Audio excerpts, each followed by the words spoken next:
కూడా పిసిసి అధ్యక్షుడిగా నేను విజ్ఞప్తి చేస్తా ఉన్నాను. నిన్న మంత్రి గారు మాట్లాడిన విషయంలో ఒక సినీ ప్రముఖుల విషయంలో ప్రస్తావించడం, వారి మనసు గాయపడడం, ఇదంతా జరిగిన పినమట పార్టీ ఆదేశాల మేరకు మంత్రి గారు బేషరతుగా వారు వాడిన మాటల్ని వెనక్కి తీసుకోవడం జరిగిపోయింది. నేను కేటీఆర్ గారు ఒక మహిళ అని చూడకుండా ఒక మహిళా మంత్రి మీద ఒక సోదరుడు సోదరిమణికి వేసే విధంగా పూలారం నూలుకోకు దండ వేస్తే విపరీతంగా చెడు మార్గంలో ట్రోల్ చేయడం, ఎప్పుడో మాటని ఆడియో రిలీజ్ చేయడం, ఆ సందర్భంలో క్రోధోక్తులైనటువంటి మంత్రి గారు కొన్ని కామెంట్స్ చేయడం, అంతకుముందు మంత్రి గారి మీద కేటీఆర్ చేసినటువంటి వ్యాఖ్యలు కూడా మీరందరూ గమనించి ఉంటారు.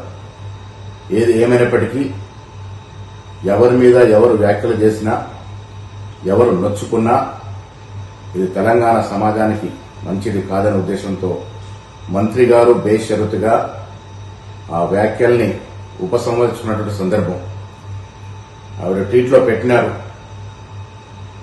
మీరు కష్టపడి పైకొచ్చిన తీరు నాకు ఆదర్శప్రాయము, అలాంటి మిమ్మల్ని నేను అభిమానిస్తా ఉన్నాను, నా మాటల్ని బేషరతుగా నేను వెనక్కి తీసుకుంటున్నాననే మాట చెప్పడం జరిగింది.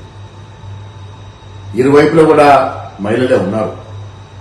మొదటగా మంత్రి గారి మీద కేటీఆర్ చేసిన వ్యాఖ్యలు, పెట్టిన ట్రోల్స్, వివిధ సోషల్ మీడియాలో వచ్చినటువంటి అభ్యంతరకరమైనటువంటి ట్వీట్స్ మీరందరూ కూడా గమనించే ఉండుంటారు. సో ఇవన్నీ జరిగిన పిరిమట మంత్రి గారు ఆ వ్యాఖ్యల్ని ఉపసంహరించుకున్నారు. కాబట్టి నేను మీ అందరికీ విజ్ఞప్తి చేస్తా ఉన్నాను, ఈ అంశానికి ఇక్కడ ముగింపు పలుకుదాము.